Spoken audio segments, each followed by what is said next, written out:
Guys पिछली video में तो मैंने आपसे आइसोथर्मल और एडियाबैटिक प्रोसेस के बारे में डिस्कस किया था। ठीक है, आज की वीडियो में आपसे इस चैप्टर का लास्ट टॉपिक है हमारे पास कार्नोट नहीं, इससे पहले हमारे पास एक और टॉपिक रह जाएगा सेकंड लॉ ऑफ थर्मोडायनामिक्स, वो मैं आपको इसके बाद करवाता हूँ। तो सेकंड लास्ट टॉपिक ही समझ लें आप कि कार्नोट इंजन क्या था। कार्नोट इंजन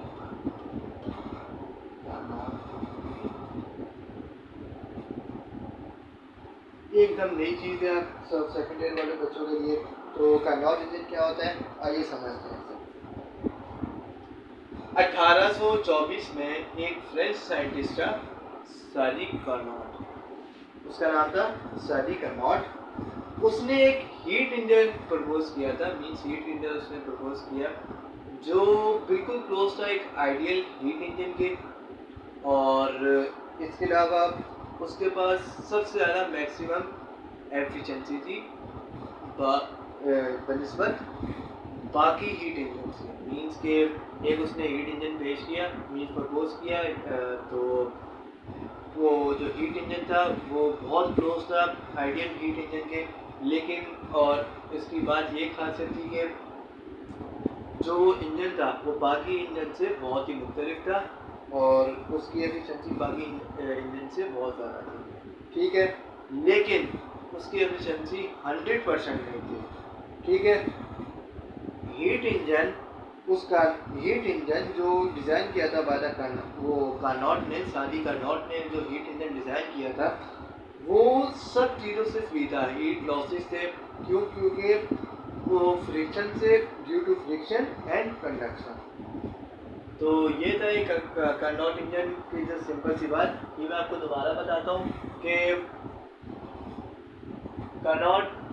सादी कार्नोट ने एक साइंटिस्ट है, फ्रेंच साइंटिस्ट, 1824 में उसने एक हीट इंजन प्रपोज किया, आइडियल हीट इंजन के करीब था, लेकिन उसकी जो एफिशिएंसी थी वो 100% नहीं थी। लेकिन उसकी खास बात ये थी कि जो उसकी एफिशिएंसी निकलती थी वो बाकी इंजन की जो एफिशिएंसी थी इन सबसे ज़्यादा थी। ठीक है, तो ये कार्नोट इंजन की सिर्फ जस्ट डेफिनेशन या उसका इंट्रोडक्शन समझ लें। अब बाकायदा हम चलते हैं इसकी कंस्ट्रक्शन पे।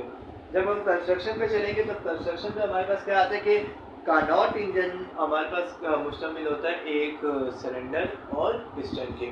ठीक है, सिलेंडर पिस्टन के कार्नोट इंजन मुश्तमिल होता है, और इसके अलावा जो सिलेंडर की वॉल्स होती हैं वो बनी किससे होती हैं? इंसुलेटेड वॉल्स वगैरह, ये आप कॉन्सेप्ट पढ़ के आए हैं फर्स्ट लॉ ऑफ थर्मोडायनामिक्स के अंदर।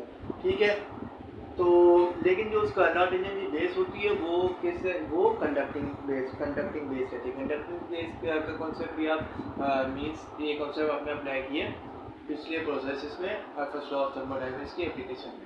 ठीक है, और जो उस सिस्टम के अंदर जो वर्किंग सब्सटेंस हम कोई रखेंगे वो वर्किंग सब्सटेंस क्या रखना है? गैस। एक गैस को हमने उसके अंदर वर्किंग सब्सटेंस रखा। तो उसके बाद ये थी इसकी कंस्ट्रक्शन के बाद चलते हैं हम इसकी वर्किंग पे चलते हैं। तो वर्किंग पे कार्नोट इंजन किस पर वर्क करता है, कैसे वर्क करता है? कार्नोट इंजन जो है वो 4 प्रोसेस पे मुश्तमिल है। ठीक है, और वो 2 तरीके से किए, 4 प्रोसेस 2 तरीके से।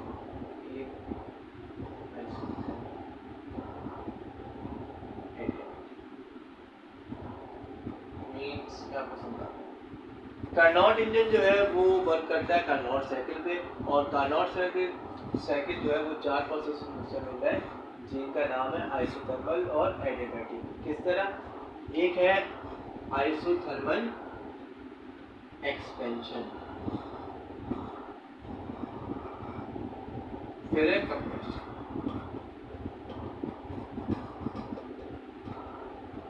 उसके बाद क्या है? एडियाबैटिक एक्सपेंशन, फिर है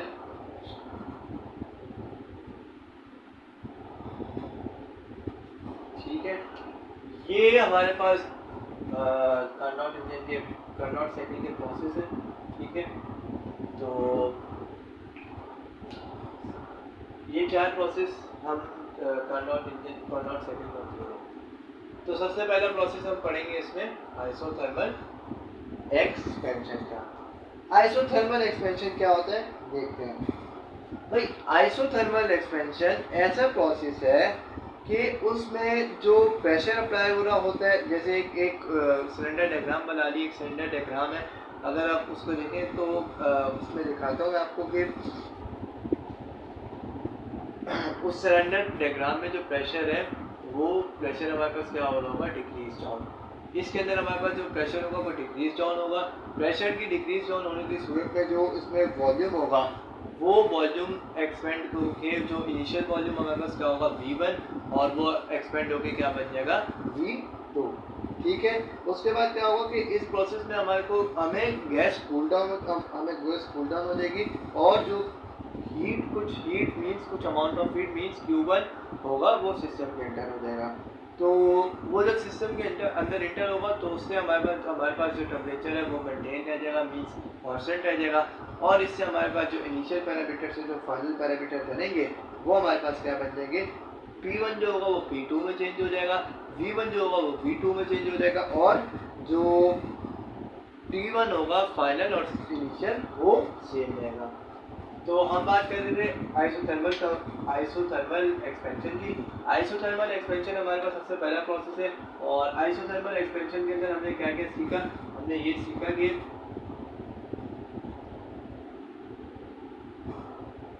आइसोथर्मल एक्सपेंशन, ठीक है, हमने इसमें ये सीखा कि गैस कूल डाउन हो जाएगी और मींस के प्रेशर, सबसे पहले प्रेशर की बात करें, प्रेशर जो है वो P1 से किसके चेंज हो जाएगा, P2 में, डिक्रीज होके P2 चला जाएगा और P2 डिक्रीज होने के बाद जो वॉल्यूम होगा वो एक्सपेंड हो जाएगा और वो होके क्या बन जाएगा P2।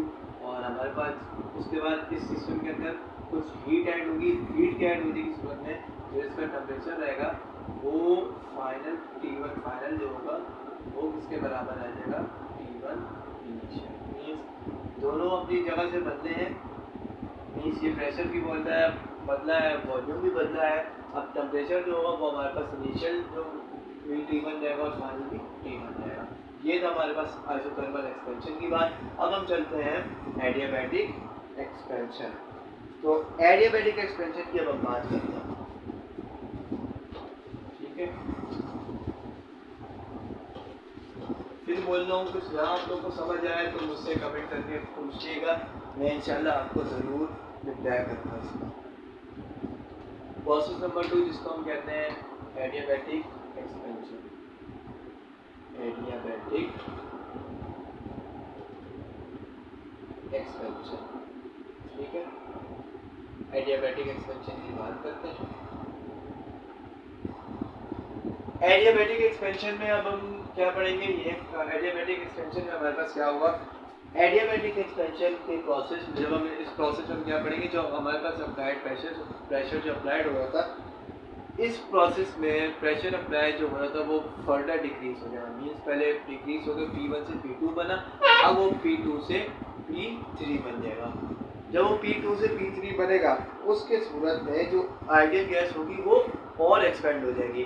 गैस की एक्सपेंड होने की सूरत में जो हमारे पास वॉल्यूम होगा V2 वो हमारे पास किस में चेंज हो जाएगा, V3 में। वॉल्यूम हमारे पास V2 से V3 हो जाएगा और इस प्रोसेस के अंदर जो गैस होगी आइडियल गैस वो हमारे पास कूल डाउन हो जाएगी और कूल डाउन होने की सूरत में जो हमारे पास जो टेम्परेचर था T1 तो वो किस में चेंज हो जाएगा, T2 में।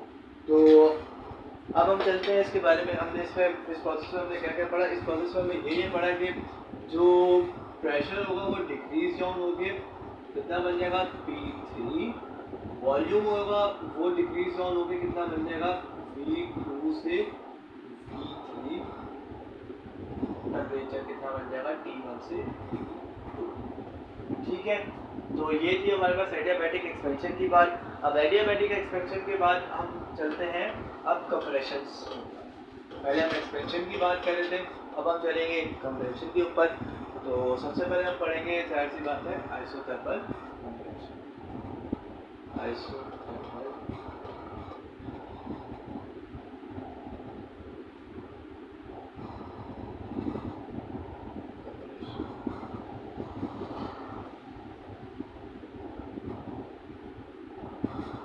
है।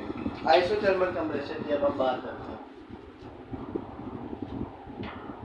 आइसोथर्मल कंप्रेशन, इस प्रोसेस के अंदर क्या होगा कि जो हमारे पास प्रेशर अप्लाई हो रहा होगा इस प्रोसेस आइसोथर्मल कंप्रेशन का एक सिस्टम है, तो मींस इस सिस्टम में जो हमारे पास प्रेशर अप्लाई हो रहा होगा, प्रेशर हमारे पास चेंज हो जाएगा P3 से P4 में, और जो गैस होगी वो कंप्रेस हो जाएगी, और गैस कंप्रेस होने की सूरत में जो हमारे पास नया वॉल्यूम हो जाएगा वो हो जाएगा V3 से V4, ठीक है।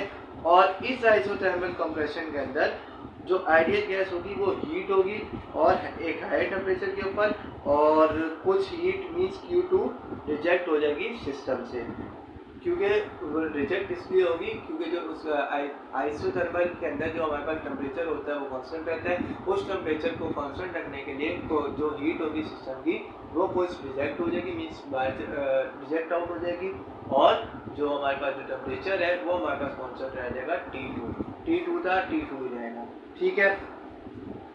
उसके बाद क्या हुआ, उसके बाद हमारे पास ये हुआ कि हमने इसमें क्या पढ़ा कि जो हमारे पास प्रेशर था P3 वो किसमें चेंज हो जाएगा P4 में, और वॉल्यूम जो था V3 वो हमारे पास किसमें चेंज हो जाएगा V4 में, और ये हमारे पास किसमें चेंज हो जाएगा, ये हमारे पास चेंज नहीं होगा, ये T2 आपस में बराबर होगा, ये इनिशियल पार्ट है, ठीक है। और इसमें हमारे पास जो हीट होगी सिस्टम की वो हीट इसमें से बाहर चली जाएगी, वो इसलिए क्योंकि हमारे पास जो आइसोथर्मल में टेम्परेचर मेंटेन मींस कांस्टेंट रहता है, कांस्टेंट रखने की सूरत में जो हमारे पास टेम्परेचर रहेगा वो हीट होगी वो कुछ बाहर चली जाएगी। अब हम चलते हैं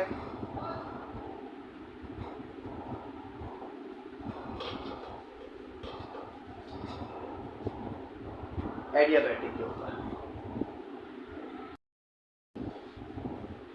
तो मैं आपसे एडियाबैटिक कंप्रेशन की बात करूँ।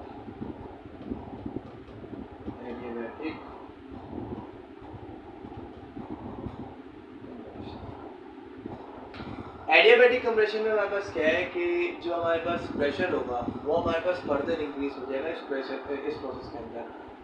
प्रेशर फर्दर इंक्रीज होने की सूरत में जो गैस होगी वो हमारे पास वो और कंप्रेस होगी, और इसमें कंप्रेस होने की सूरत में जो हमारे पास वॉल्यूम होगा नया वो हमारे पास V4 से चेंज हो जाएगा V1 में, और जो हमारे पास टेम्परेचर था वो गैस कूल डाउन होने की सूरत में T2 से तब्दील हो जाएगा T1 में। मीन्स इस प्रोसेस में हमारे पास P4 जो प्रेशर था वो हमारे पास क्या हो गया P1, V4 हमारे पास किसमें हो गया V1 में, और जो हमारे पास टेम्परेचर था वो था चेंज हो गया T1 में।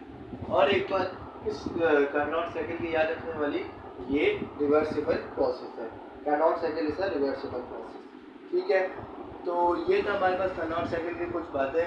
अब हम इसके ग्राफ के ऊपर चलते हैं। ग्राफ के बाद इंशाल्लाह मैं फिर एंड करूँगा और फिर आपको नेक्स्ट वीडियो में इसकी efficiency of second of thermodynamics के बारे में बता दी। ये चैप्टर हम थ्योरी के लिहाज से हल करेंगे। तो ग्राफ के ऊपर चलते हैं। ग्राफ हमारे पास सेकंड बोल लें, ग्राफ बोल लें, चलिए सेकंड कार्नोट साइकिल की बात कर लेते हैं, ठीक है।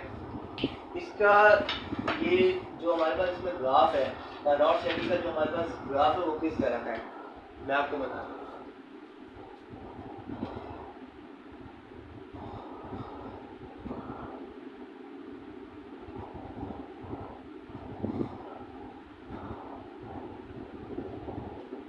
कार्नोट साइकिल का ग्राफ हमारे पास कुछ इस तरीके का है, ठीक है। थोड़ा सा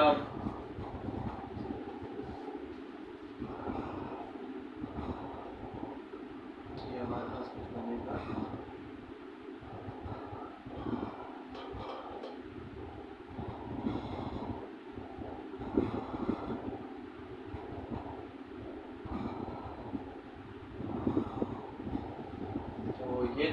ये हमारे पास कार्नोट साइकिल का एक ग्राफ है।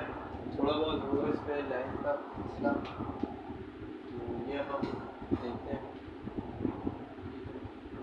ये P1 आ गया, ये V1 आ गया, ये T1 आ गया, ये P2 आ गया, V2 आ गया,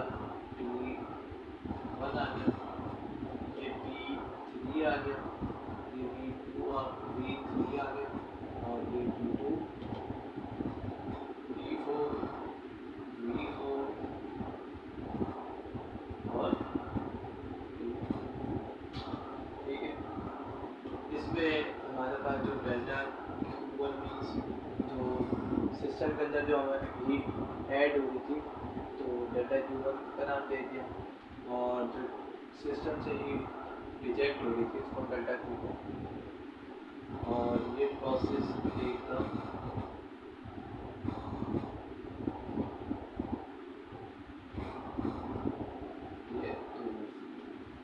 ये रिवर्सिबल प्रोसेस, ठीक है।